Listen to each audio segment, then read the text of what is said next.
Hello everyone. Today I shall discuss about number systems. This is chapter 1 for class 9. This is our introduction. In your earlier classes, you have learned about the number line and how to represent various types of numbers on it. See figure 1.1. This is 0, 1, 2, 3, minus 1, minus 2, minus 3. This is minus 1 by 3, 1 by 4, 1 by 2. The number line. Just imagine you start from 0 and go on walking along this number line in the positive direction.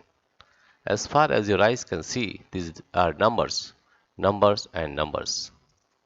Now suppose you start walking along the number line and collecting some of the numbers. Get a bag ready to store them. You might begin with picking up only natural numbers like 1, 2, 3 and so on. You know that this list goes on forever. Why is this true? So now your bag contains infinitely many natural numbers. Recall that we denote this collection by the number or symbol n, capital N. Now turn to walk and walk all the way back. Pick up 0 and put it into the bag.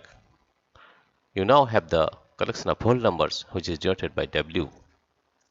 Now, stretching in front of you are many negative integers. Put all the negative integers into your bag. What is your new collection? Recall that it is the collection of all integers and it is denoted by the symbol Z. Are there some numbers still left on the line? Of course. There are numbers like 1 by 2, 3 by 4 or even minus 2005 by 2006. If you put all such numbers also into the bag, it will now be the collection of rational numbers. The collection of rational numbers is denoted by Q. Rational comes from the word ratio and Q comes from the word quotient. You may recall the definition of rational numbers. A number R is called a rational number if it can be written in the form P by Q, where P and Q are integers and Q is not equal to 0. Why do you insist that Q is not equal to 0? Notice that all the numbers now in the bag can be written in the form P by Q, where P and Q are integers and Q is not equal to 0. For example, minus 25 can be written as minus 25 by 1. Here, P is equal to minus 25 and Q is equal to 1. Therefore, the rational numbers also include the natural numbers, whole numbers and integers. You also know that the rational numbers do not have a unique representation in the form P by Q, where P and Q are integers and Q not equal to 0. For example, 1 by 2, 2 by 4, 10 by 20, 25 by 50, 47 by 94 and so on. These are equivalent rational numbers or fractions. However, when you say P by Q that P by Q is a rational number, or when you represent P by Q on the number line, assume that Q is not equal to 0 and P and Q have no common factors other than 1, that is P and Q are co-prime. So the number line among the infinitely many fractions equivalent to 1 by 2 will choose 1 by 2 to represent all of them.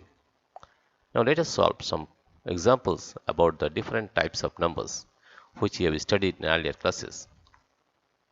Example 1. Are the following statements true or false? Give reasons for your answers. Every whole number is a natural number. This is false because 0 is a whole number but not a natural number. Every integer is a rational number. True, because every integer m can be expressed in the form m by 1 and so it is a rational number. Number 3 is every rational number is an integer. False, because 3 by 5 is not an integer. Example 2. Find 5 rational numbers between 1 and 2. We can approach this problem in at least 2 ways. Recall that to find a rational number between r and s, you can add r and s and divide the sum by 2.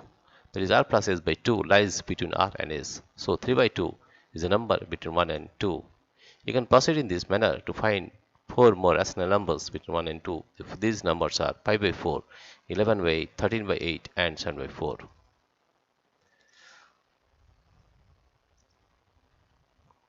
The other option is to find all the 5 rational numbers in one step. Since we want 5 numbers, we write 1 and 2 as rational numbers with denominator 5 plus 1, which is 6.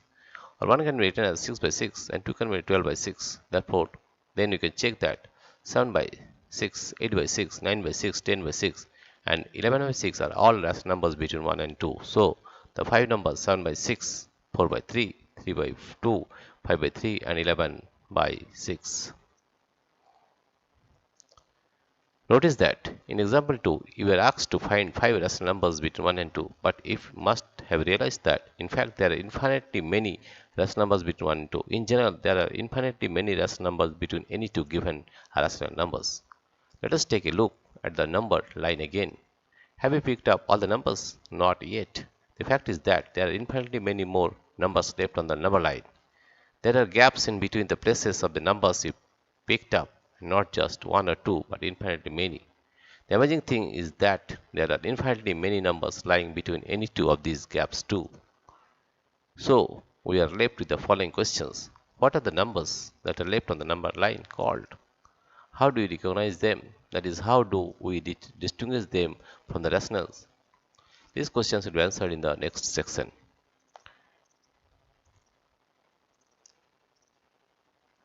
Dear friends, if you like this video, please subscribe, like and share. Thank you everybody for watching this video.